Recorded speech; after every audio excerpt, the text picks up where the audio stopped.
ایک وقت تھا کہ پاکستان کے کئی علاقوں میں خودرو مشرومز اگتی تھیں اور لوگ اس کی اہمیت سے ناواقف تھے، لیکن اب مشرومز ایک منافع بخش کاروبار بنتا جا رہا ہے۔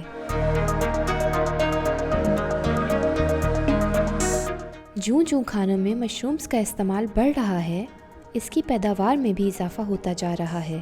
خیبر پختونخوا میں کئی کسان اپنے کمروں میں ہی مشرومز کی فصل کاشت کر رہے ہیں۔ یہ ایک بہت آسان فارمنگ ہے۔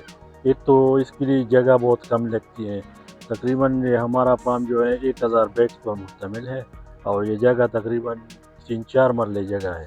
اس یہاں پہ یہ سیٹ اپ جو ہم نے لگایا ہے، اس میں گندم کا بھوسا لگتا ہے، چونا چوکر ڈالتے ہیں، اسے مکس کرتے ہیں، پھر اس کو بیگز میں ڈالتے ہیں، پھر یہ اسپان ڈالتے ہیں، لگاتے ہیں یہاں پہ۔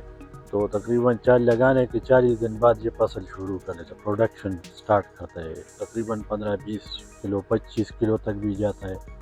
یہ میں 2 دن بعد اس سے کٹائی کرتا ہوں۔ چھوٹے زمینداروں کے لیے اس میں بہت زیادہ فائدہ ہے بنسبت 20 کنال زمین کے، کیونکہ یہ بہت کم جگہ لیتی ہے، انویسٹمنٹ بھی کم لگتا ہے اور فائدہ بہت زیادہ دیتی ہے۔ باچا خان یونیورسٹی کی اسسٹنٹ پروفیسر تبسم یاسمین مشرومز کی کاشت کے متعلق آگاہی پروگرام بھی کر رہی ہیں۔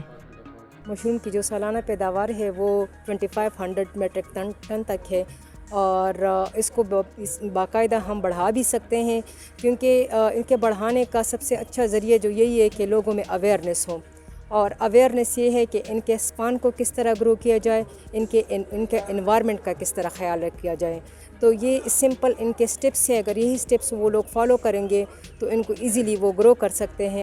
مشرومز کی کئی اقسام ریشی، شیٹاکی، لائنز مین اور کارڈیسیپس ادویات میں بھی استعمال ہوتی ہیں، لہٰذا ان مشرومز کی ایکسپورٹ سے زر مبادلہ میں اضافہ ممکن ہے۔ یہ بزنس فیمیلز بھی کر سکتی ہیں، ہینڈی کیپ معذور لوگ بھی سٹارٹ کر سکتے ہیں، اولڈ ایج کے جو لوگ ہیں وہ بھی سٹارٹ کر سکتے ہیں۔ تو یہ آسان ہے اور اس کے لیے ایک بہت بڑی زمین اور بہت زیادہ ریسورسز کی ضرورت نہیں ہے۔